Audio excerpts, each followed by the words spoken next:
And I'm wearing my fucking Clemson shirt. Let's go. Okay.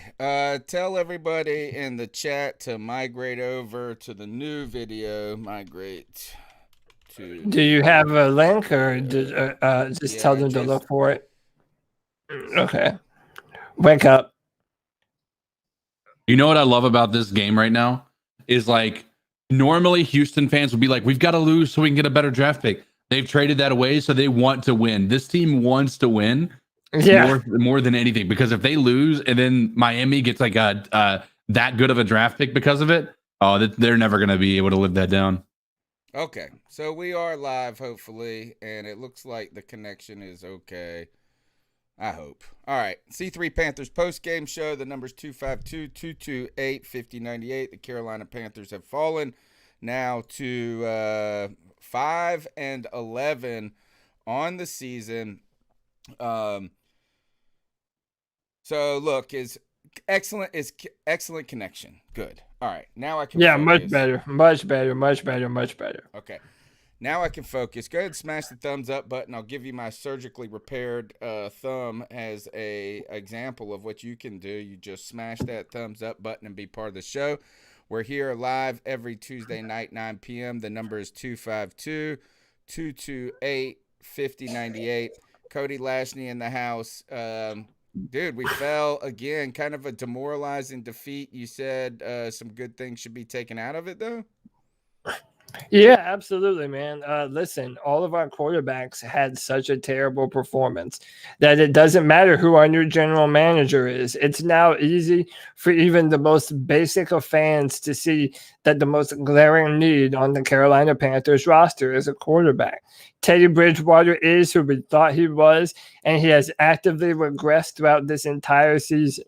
PJ Walker has a ton of fans, even in this chat room, that are going to be very disappointed in his performance today. Now, I don't hold that against him too much because I really respect PJ's fuck it level, and he has a very high fuck it level, bro. Oh, what happened? Did they just throw a bomb? Dude, they did. AJ Brown just caught the ball like it was a Hail Mary. The Tennessee Titans did the ball within 30 yards of the field goal. Oh, shit. So, by the way, the reason we're mentioning this audibly is because the Texans, if the Texans manage to win, that means the Panthers move a little bit closer from, say, maybe 6-7 or 7-6 rather.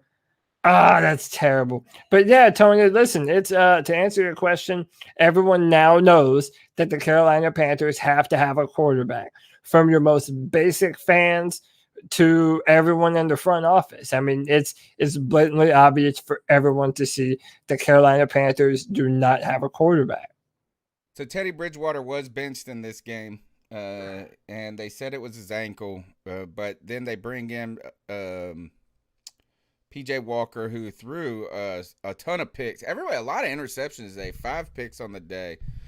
The Panthers, it was clear. I mean, look, and it's been clear, and it's just become glaringly clear that Teddy just doesn't have the arm that it requires play in the NFL.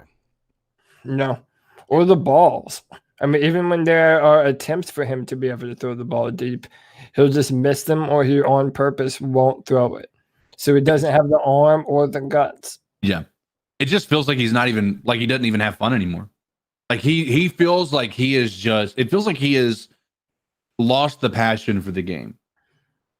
That's what it feels like to me. I watch him and I feel like I'm watching somebody who hates doing what he's doing right now. Well, I mean, it's tough, right? It can't be fun when everybody is upset, doesn't believe in you at this point, and it's becoming clear that the coaching staff and the ownership have a lot of questions. The only thing that could be fun is checking your bank account, right? So now that we've finished the season, right now I guess all eyes will be turning towards the draft going forward. But what have we learned about this team? Right now we've learned they need a quarterback. They said my mic is low. Okay. It's never low. Holy cow.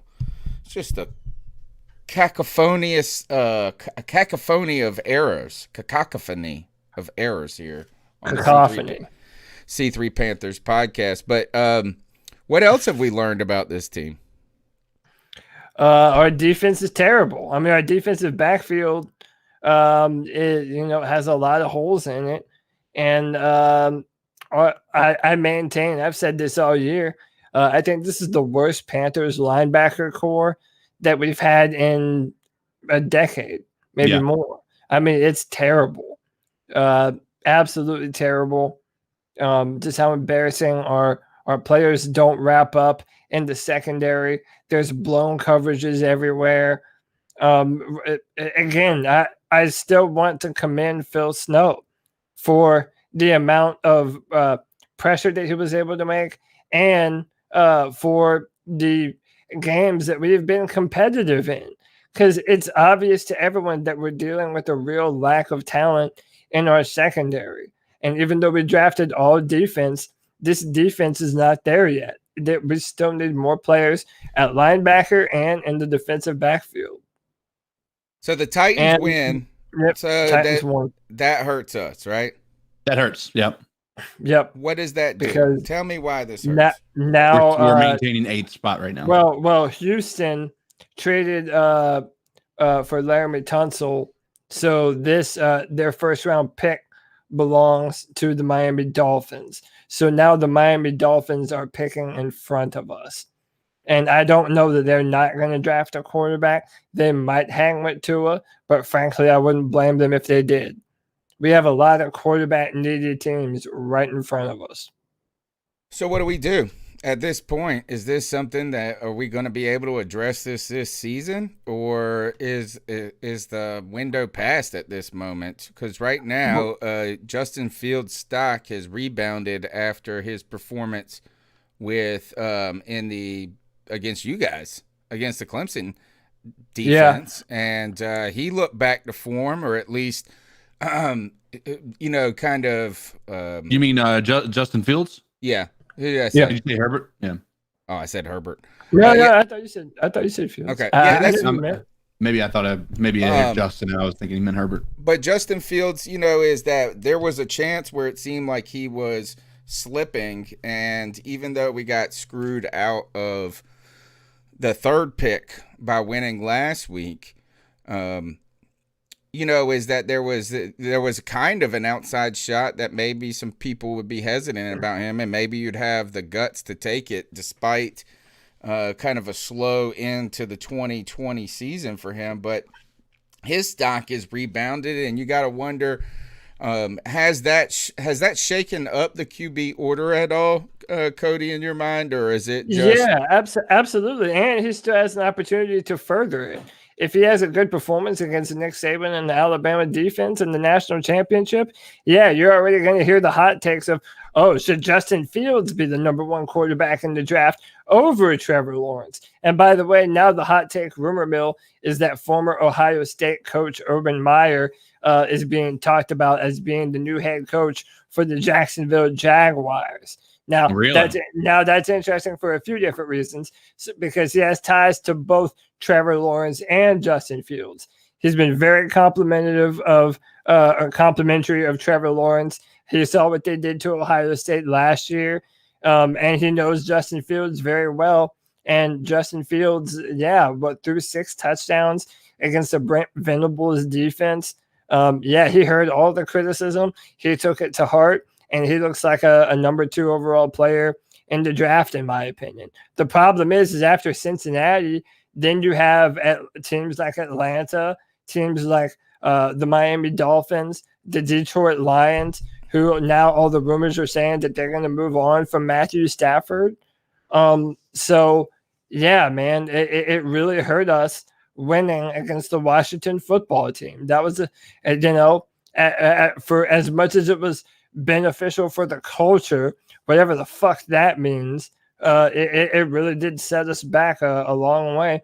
Now, if we want either Wilson or maybe even Trey Lance, we might have to pull the trigger and trade something with either Miami or Cincinnati or maybe the Dolphins. So I don't know. I really don't know. There It's are up in the air rumors right now. floating around that the Jets may be interested in trading the number 2 pick away. Does that even seem realistic, though, given we don't know who their coach is, what their situation looks like at this point? To me, that Gase has not been fired, has he? he's going to be. Yeah, he will. There's no way Like that tomorrow. he's retained. And when is Yeah, that? When for will sure. the firing start? Is tomorrow the day that they always Yeah, happen? dude, I think that you might even hear some stuff tonight, right? Like there's stuff that happens like as soon as the season's over. So tonight or tomorrow for sure. Yeah, you're gonna hear a bunch of different firings. Well, I tell you is that you got to wonder if Mike McCarthy is going to be on that list after the way they've looked. And so much for the analytics approach that he decided to adopt in not going for 2, down 20-15, which could have pulled you within 1 score. Just a shit show in Dallas. And, I don't even know where to gauge our team. CK, where do you think this team is right now after today? What Cody said is that we've learned that a quarterback is absolutely necessary at this point. We've seen that Teddy Bridgewater is not the answer. The question is who, when, and how do you pull it off? How do you find that answer, I think, is important. But today we walked into the Saints with, I don't know what we were trying to figure out about our team. We go and start Teddy Bridgewater, this injury or so-called the ankle, and then then you bring in these other guys. But Will Greer was not dressed today. PJ gets in there. They even put that Stevens guy in. And, boy, can you copy the Saints anymore, I feel like, by trying to find the next Taysom Hill. Well, that's why they wanted him, because Joe Brady wanted his own version of Taysom Hill. Yeah. I mean, isn't that the guy that we were going to be drafting, and then the Saints drafted him in front of us just to spite us? Yeah. No, well, we were going to sign him in the offseason, and they did something. Yeah. There was some sort of shenanigans going on there. Yeah. And Peyton basically said that he did that intentionally just to screw us over. He knew that we were going to be going after him. But nonetheless, I think we all wanted the outcome of this to be what it was, right? A loss. How the outcome came about is definitely embarrassing, to say the least. I think we wanted to put up more of a fight. But right now, there is nothing that is more abundant than we need a quarterback. And, I have been heavily against trading up and giving away the farm, right? I have been, and I still maintain that. I don't think it makes sense to give away, an entire draft, class away for somebody to move up. However, I am starting to warm to the idea we're going to have to trade up to get that guy. The problem that I have right now is Teddy Bridgewater will still be on this team. And then what that means is that our cap situation is going to be screwed. So what we'd be doing is essentially ruining the ability to build a team for the first year of whoever our next franchise guy is. Because now we've got $20 million on the books for Teddy Bridgewater, and that we can't get rid of, regardless. So we're going to have to keep Teddy. There is no situation where we just let Teddy go and take a $20 million cap hit. I'll just be honest, guys. I do want to give a little bit of a glimmer of hope to Panther Nation. One of the guys who was high up on my personal GM list, Nick Caserio, according to Adam Schefter, Panthers requested permission to interview Patriots Director of Player Personnel Nick Caserio for the general manager job. So we don't want him, right? Well, I got some questions about this. Been out there for a long time as one of the hottest GM names out there. I feel like his stock has dropped as we've watched the Patriots team over the last couple of years not draft well, potentially make some mistakes in how they've approached the offseason. I wonder how his stock it has been affected. 2 years ago, we would have jumped for joy when you heard this name. Is he the best we can do, or is this? Are there any concerns that have arisen about him? Well, I mean, it's really it's early to know in the process. I mean, if you just do a 1-for-1 correlation, yeah, the Patriots were not good this year. They haven't Or last drafted year. well. Yeah, I mean, they haven't drafted well recently. So, I don't know. I do know for a long time he has been very highly sought after. So I do think that this would be a step up for us. There were a list of other names that were put out there. Also, I'm gonna try and find that list. But there was a guy for the Browns in there as well. Mouth words are hard. As well as one of the head guys for the Buffalo Bills. I think it's their director of player personnel. Yeah. There's one rule of thumb that I've learned about the Patriots organization. You don't take anything from them and expect success. You don't. Like players, only person that's ever left there and had a minuscule amount of success is Tom Brady up to this point. Like every coach that's left has been garbage everywhere else. Every player that's left has been lackluster everywhere else. Every single person. Like I can't name one person right now off the top of my head that has left the Patriots and been successful elsewhere, which means that the underlying value of the Patriots has been the Tom Brady and Bill Belichick connection. Those are the only things that haven't changed. The people that have left who have gotten these giant contracts because they played with the Patriots, maybe they're going to bring these the Patriot way to our organization. It's never worked. I want to give a shout out to Nick Montiero for the super chat. He says, Panthers and Pats are playing in Carolina next year. Here's to another road trip. Would have been more comfortable writing off PJ if he had started. Saw how important Brian Burns is today. And going to that is, I think that we saw today is that PJ might be able to do something in the NFL as a backup, but to bet on him going into next season would seem a little to roll out the same thing. Bridgewater and himself and PJ would be kind of a fool's errand. I mean, are we having issues with the stream again? Yes, it's like getting choppy, but it went from excellent to crappy, so I'm hoping it just kicks back in. What was your question again? Who are we comparing? PJ and who? Well, just like, wouldn't it be sort of a fool's errand to roll out PJ and Bridgewater today? Because, I mean, like, is that while he has given us some, you have some, I guess, optimism in what PJ could be maybe in the NFL. Is like he could turn out to be a good backup. You really cannot rely on it. No, you can't. And I think that's why I said it was a good day today. If you're David Tepper and you're hiring a brand new general manager, the process in the hiring process is going to be simple. Like, do you understand that this team needs a quarterback? And if they do, then that's a part of the job. They're going to have to procure that player. One good thing. So actually, Houston losing isn't necessarily the worst thing, because now the Miami Dolphins have the 3rd pick in the draft. So they could either fall in love with the quarterback, or if they do want to roll with Tua and let him have some more time, you have an opportunity right after the Jets pick to potentially move up and get ahead of our division rival Atlanta Falcons. So, maybe there is a little bit of a glimmer of hope in that department.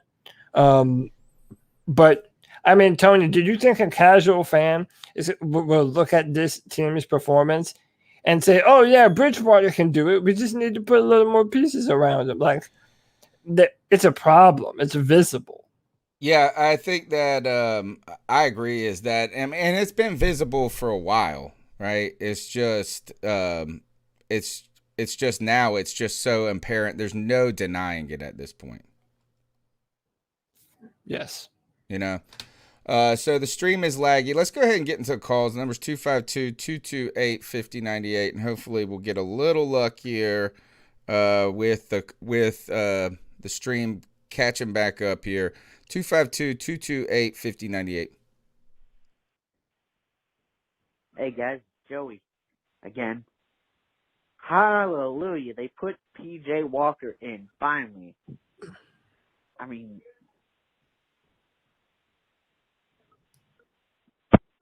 that's it. All right, they put PJ Walker in finally. Yes, they did. And I think he hung up right when PJ threw the interception. Yeah, right like the first play. All right, next go. oh my God! It's so obvious Teddy sucks. Even my blind ass can see it. I mean, come on, Teddy. I mean, we all know that the bridge is failing. So before we all get thrown in the water to a whole school of sharks, why don't we just go ahead and get Teddy in there? But I don't think the Sharks would even need him. That's how bad he is. I mean, 2 end zone interceptions, and people are ragging on PJ Walker for throwing the end zone interceptions, but Teddy does them.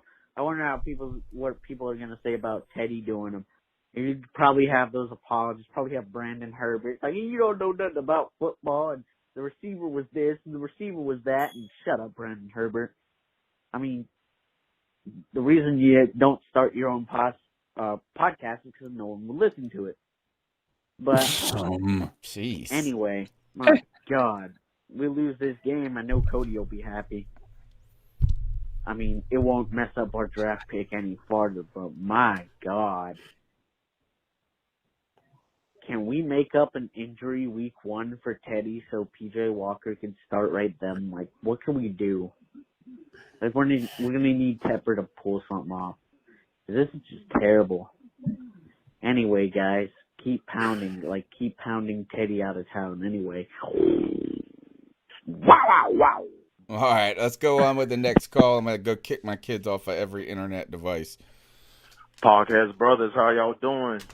G Cavassier. The bleeding finally stopped. Season is over. We look god awful in this game. Oh my God, man. I'm sorry. Teddy is not the future. And I've been saying put PJ Walker in. PJ Walker looked fucking horrible, man. He looked horrible. I mean, good gracious, man. Threw for 5 interceptions against the damn Saints. Get the fuck out of here, man. I'm like, come on now, y'all. But thing is, hey, we lost, and I believe we're going to move up in the draft. But the way I am now, y'all, I'm willing to take somebody out of defense than putting a rookie quarterback in the Panthers. I could be wrong, you know what I'm saying? But the way I look at it, y'all, I think we need a veteran quarterback or something. That's the way I feel. You know, because I know if a rookie could come in with Joe Brady's system and do decent, at least get 8 wins, at least, okay, the most 9 wins, you know what I'm saying? And I said it once to say it again, fire Phil Snow. I'm sorry. Phil Snow's defense is horrible, man. It is god awful, man. They look the fucking mess out there, man. But this side, the good note on this though, Curtis Samuel played his fucking ass off. DJ Moore played his daggone ass off. That rookie we got, the undrafted dude out of Minnesota, University of Minnesota, Smith, the dudes played their ass off, man. Rodney so salute Smith, to them, man. But besides that, hey, the bleeding stopped. So now we got to sit back and wait for this damn draft, y'all. Give me your thoughts on that. Keep pounding. Can we talk about the fact that we now can have optimism again? How so? Because now we're out of this season that we knew for the past 8 weeks has been just a garbage season, right? There was no point to this season for us outside of being able to draft higher and higher. It doesn't feel good to lose, right? Even though we were wanting this to be a loss today, it doesn't feel good to lose, right? We're not sitting here jumping for, like, it doesn't make our skin jump for joy or, you know, have chill bumps when we watch this happen, right? Winning feels good. It feels good to see that. And now we can go into this offseason with hopes that we can move forward and actually be better. And this offseason is going to tell us a lot. It's going to tell us a lot about, number one, the direction that our owner is going to go in, the direction our coaching staff is going to go in, and the direction this GM is going to go in, about what is important to these guys because this will be the first full off season that hopefully is not going to be hindered by the situation with COVID. We're going to see what this team can be with a full off season of actual strategic movement and see what happens. But right now, we can put a bad season behind us and just move forward with optimism. But I really don't I don't want to be the Debbie Downer here, but I don't feel like we can have that hope yet.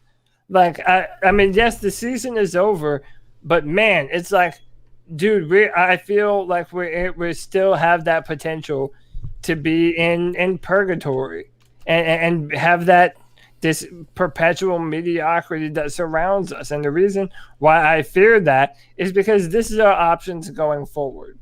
I mean, listen, unless I'm just reading the tea leaves incorrect, there are a bunch of quarterback needy football teams ahead of us in the draft, right? So if we're not going to be able to get one of those guys, but then you have to ask, well, okay, do we need to take on a refurbishment project? Do we need to kick the wheels on a Carson Wentz or a Sam Darnold? Or, well, okay, but this is what I'm saying. You either move up to draft a quarterback and pray that someone will make a deal with you, or you trade for someone that has a higher level of